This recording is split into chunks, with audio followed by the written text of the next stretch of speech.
Esse é um texto muito conhecido por alguns versos específicos, e ele ocupa 2 folhas na minha Bíblia. Ele tem 166 versos e ele ocupa 2 folhas inteiras na minha Bíblia.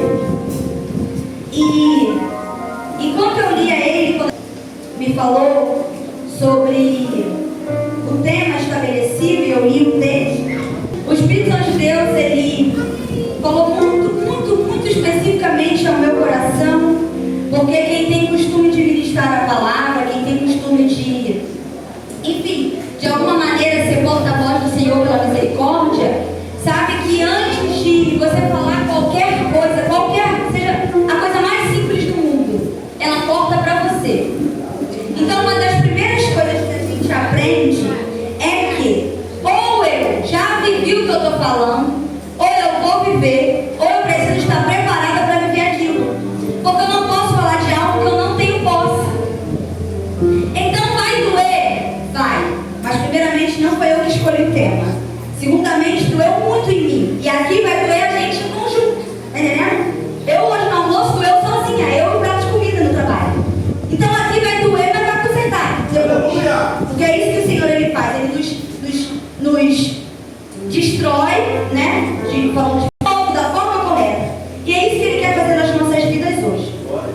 O autor desse texto, o compositor, ele é desconhecido. Algumas pessoas vão falar que foi Esdras, outras vão falar que foi Davi. Só que uma coisa que é muito nítida é a intimidade que o salmista tinha com Deus. Você percebe que o salmista ele não era alguém que falava com Deus de vez em quando. Ele era alguém que tinha o costume e a prática de compor canções e de falar com o Senhor através delas. Porque ele tinha muita intimidade durante o texto. E conforme você vai lendo, você vai entrando por dentro da mente do salmista de alguma forma e você começa a entender, ou pelo menos ter noção, de parte do que ele estava vivenciando. E ele começa dizendo que aquele que é íntegro e que segue a mensagem do Senhor é feliz. É a primeira coisa que ele fala. Ele está dizendo que quem obedece aos preceitos e segue a mensagem do Senhor, ele é uma pessoa que vive na plenitude da felicidade. Ele não estabelece uma regra. Ele não fala, é muito feliz quem é rico, é muito feliz quem é bonito, é muito feliz quem, sei lá, tem tudo que precisa. Não, ele diz que é muito feliz quem é obediente à voz do Senhor. E às vezes nós temos dificuldade de entender que a vontade do Senhor, ela dói, ela machuca, mas ela é perfeita. Às vezes ela não é perfeita ao meu olho de carne, a vontade do Senhor é muito ruim, porque é algo que eu não quero fazer. Só que na visão do Senhor, olhando para o que Ele tem para a minha vida, aquilo é perfeito. Então eu preciso entender que para eu ser feliz, eu preciso ser obediente. Não existe felicidade enquanto eu estou sendo desobediente. Então eu não vou conseguir ser feliz de maneira 100%. E eu não quero ser clichê, eu não quero falar coisas que vocês estão carecas de saber aqui. Eu não quero falar sobre algo que vocês já sabem, porque todo mundo aqui é muito inteligente em Jesus Cristo, vocês sabem do que eu estou falando. Só que o salmista ele é muito enfático quando ele fala que para a pessoa ela ter felicidade, ela precisa ser obediente. Então ele está falando que a pessoa que não pratica o mal, nem anda no caminho do mal, ela é feliz. Então ele diz que o Senhor nos encarregou de seguir fielmente os mandamentos dele. Isso mexeu comigo porque o Senhor ele me deu uma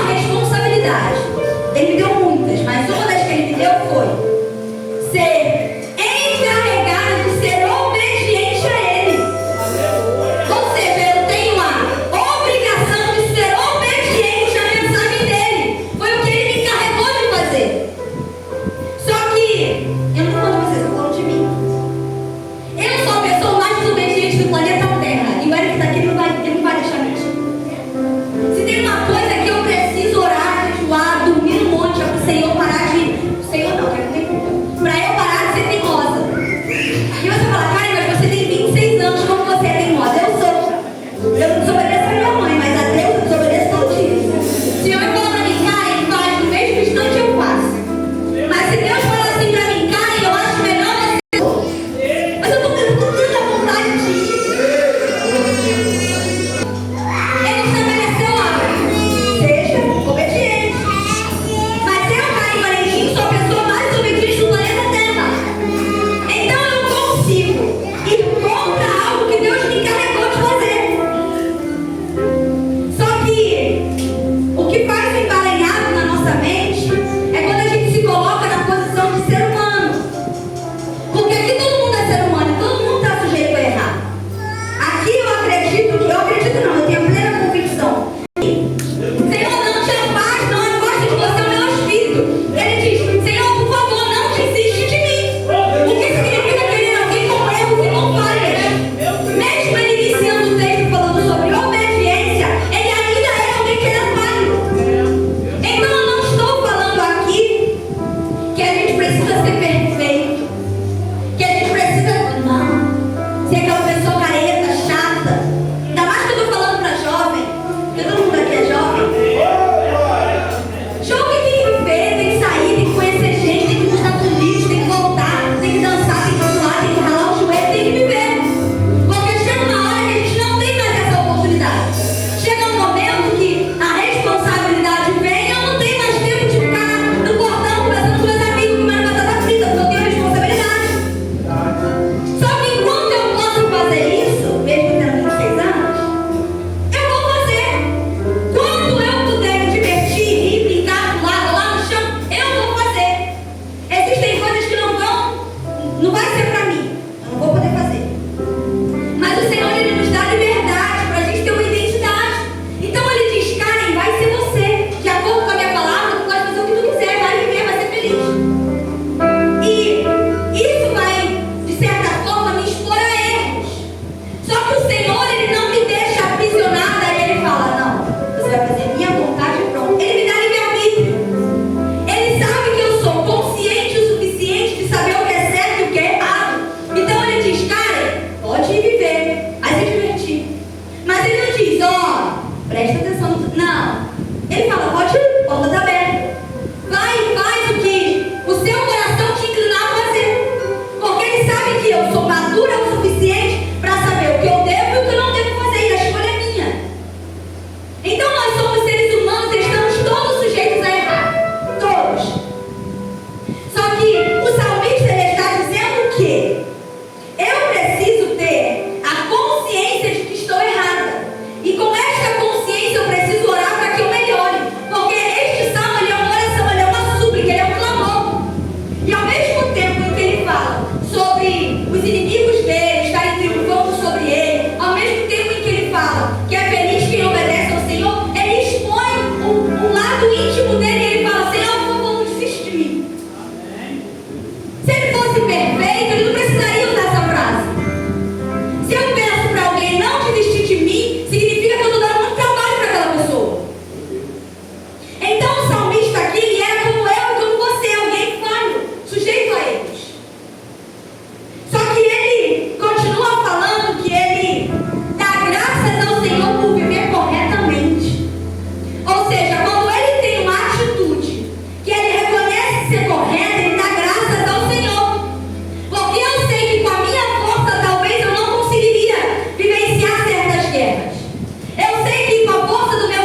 sei que eu sou teimoso, que eu sou cabeça dura. Eu sei que às vezes eu quero fazer as coisas do meu jeito. Eu sei que às vezes, sei lá, nem eu tenho paciência comigo mesma. Mas o Senhor, por favor, não desiste de mim. Como pode o jovem se manter puro? Em outras traduções está dizendo como pode o jovem se manter pleno. E o significado de pleno é alguém que é completo, inteiro, cheio e repleto. É alguém que é cheio. É alguém que é completo. Você olha e você vê que ele está completo. Então o salmista estava perguntando para o Senhor: Senhor, como um jovem ele pode ser cheio, completo e inteiro? Como ele pode ser completamente repleto? E ele mesmo diz a resposta: obedecendo a palavra. Só que é muito clichê quando a gente pensa assim: ai, que eu sou crente, então tem que obedecer a palavra.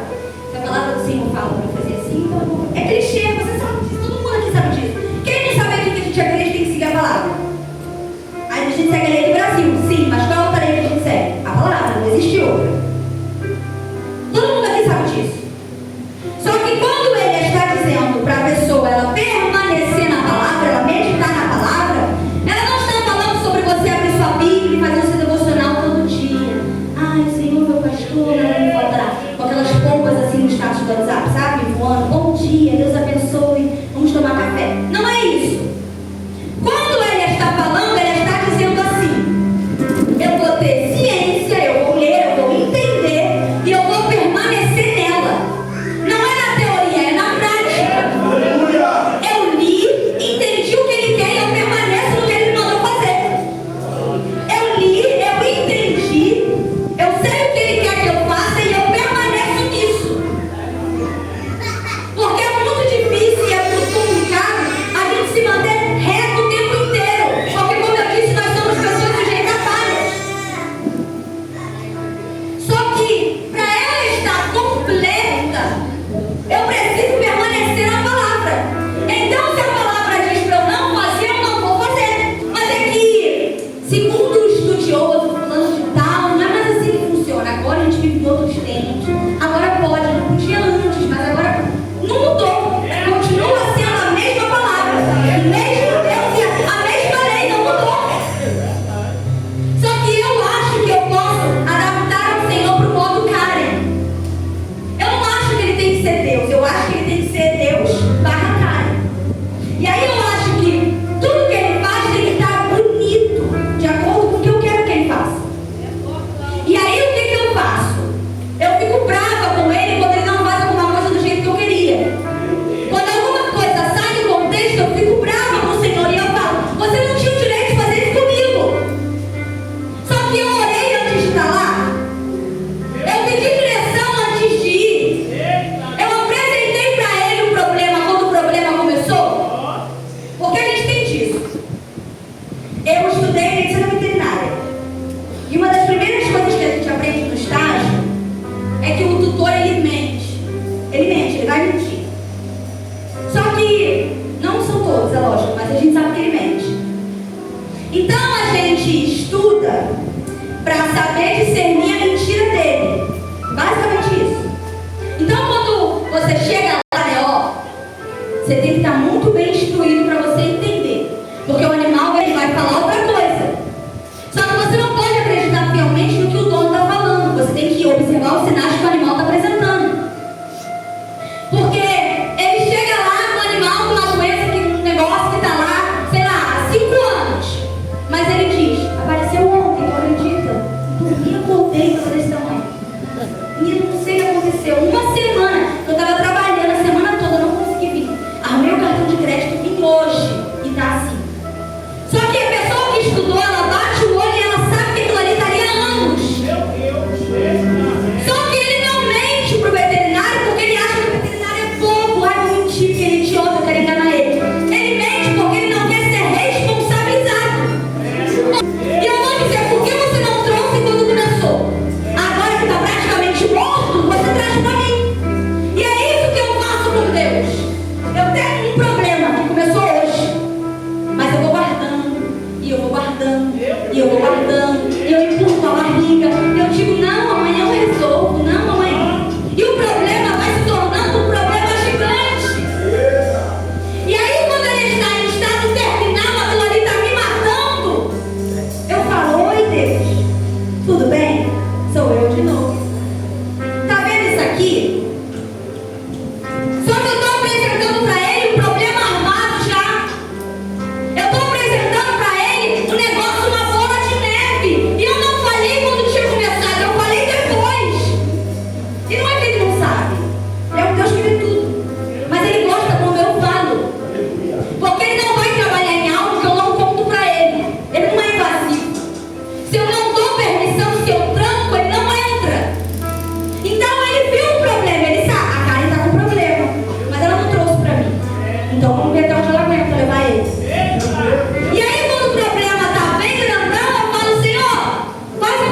Mas Ele é Deus, como é que Ele não está me ouvindo?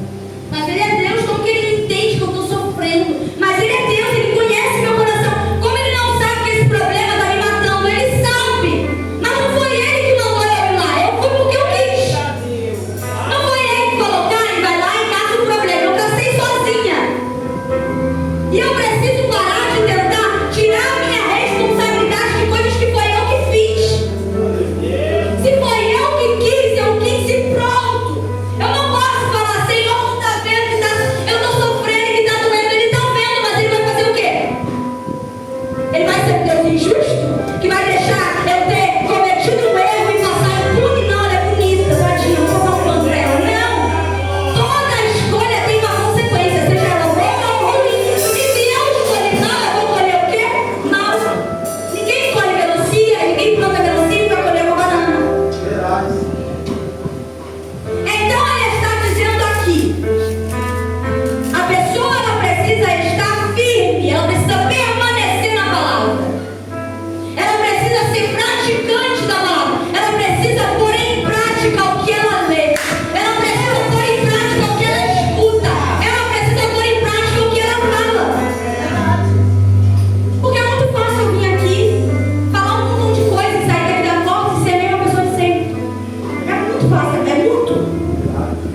inteiros nós precisamos estar diante da palavra do Senhor.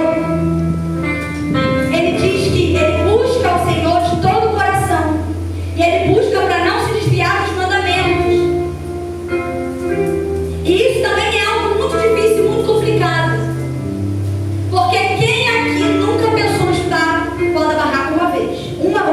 Você tem, sei lá quantos anos? Uma vez. Todo mundo, eu acredito. Às vezes até todo dia, né? Todo dia você não quer mais saber de nada. Não quero mais ouvir. Problema, não importa, não ligo mais. Mas no fundo a gente liga, né? A gente fala, mas tudo mentira, a gente liga assim. Então, aqui, ele está falando que ele busca. Ele não está falando que ele encontra, ele está falando que ele busca. E é diferente você ter e você buscar. Quando você busca, você está fazendo o quê? Você está procurando. É diferente de você já ter. Estou procurando a minha toalha, não tenho. Mas ela está na minha mão, não tem. Então ele não está dizendo, eu tenho constância nos mandamentos. Ele diz, eu busco ter. Ou seja, todo dia ele vence uma guerra diferente para estar diante da mensagem da palavra do Senhor. Porque o Evangelho, ele vai ser sempre sacrifício. Sempre. Todos os dias. E ele vai todos os dias exigir de você um posicionamento. Vai ter dia que vai ser tranquilo, mas vai ter dia que você vai estar posto à prova. E aí ele vai tirar a prova real de se você permanece ou não. Eu não estou falando aqui só sobre, não sei, escolhas erradas. Estou falando sobre tudo, de modo geral da vida. Porque às vezes o Senhor ele já exigiu algo de você, ministerialmente falando. Só que você diz o que? Não, Senhor, bate amanhã, agora eu não estou pronto. Não, Senhor, melhor daqui a um ano, que aí eu já vou ter melhorado, fulano já vai ter se convertido, eu vou ter parado de falar palavrão, eu vou ter parado de, sei lá, enfim, eu vou ter melhorado. Só que o Senhor não quer, eu preciso entender que evangelho é renúncia. Aleluia! Ou seja, eu vou matar pedaços da carne todos os dias, para que o Senhor ele permaneça. Porque vai sobreviver quem eu alimento. E se eu alimento meu espírito vai prevalecer. Vai ter dia que eu vou tirar de letra. Um problemão que era grande, porque eu estou com o meu espírito alimentado. Só que se eu alimento a minha carne, no dia difícil vem, o que eu faço? Eu cedo, porque eu estou fraca. E o pensar não tem problema. Ah, vai ser só hoje, amanhã depois eu resolvo. Eu costumo falar que isso é um problema para cair no futuro. E meu erro está aí.